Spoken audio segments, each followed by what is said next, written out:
ছাত্র জনতার অভ্যুত্থানে পালিয়ে যেতে বাধ্য হয়েছেন সাবেক ফ্যাসিস্ট সরকার প্রধান ও বাংলাদেশে কার্যক্রম নিষিদ্ধ হওয়া আওয়ামী লীগের সভানেত্রী শেখ হাসিনা। কার্যত গত 15 বছরের দুঃশাসনের পর জনগণের আস্থা হারিয়েছে দলটি।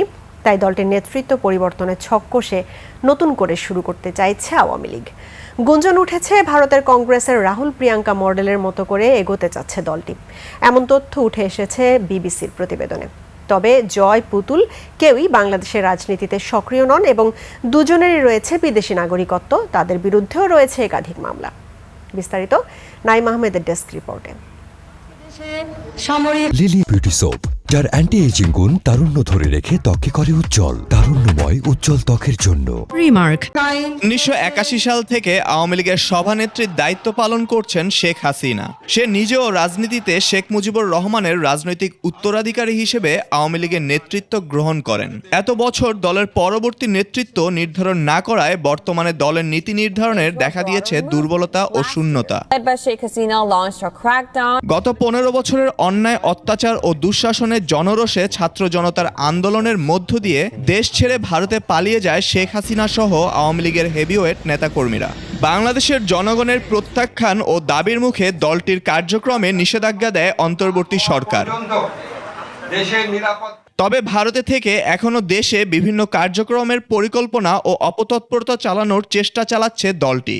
এ অবস্থায় তার ছেলে সজীব ওয়াজেদ জয় অনলাইনে দলের বিভিন্ন সভা ও কার্যক্রমে জড়িত আছেন।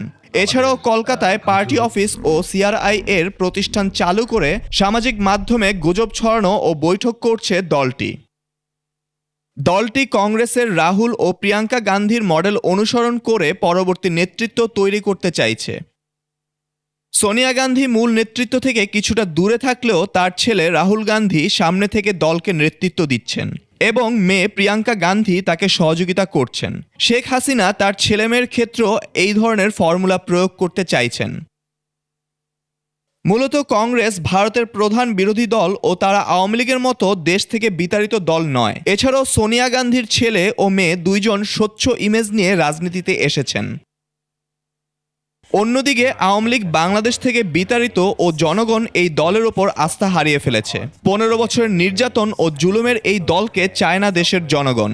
নতুন নেতৃত্বে আসা সম্ভাব্যদের মধ্যে জয় ও পুতুল দুজনেরই রয়েছে বিদেশি নাগরিকত্ব এবং জনগণ ও দলের সাথে তাদের সম্পৃক্ততা নেই বললেই চলে।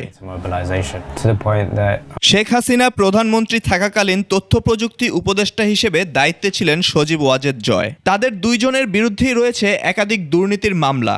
এ অবস্থায় আওয়ামী লীগের নতুন নেতৃত্ব ও পুনর্বাসন প্রায় অসম্ভব। Naim Ahmed, desk report, 21 television.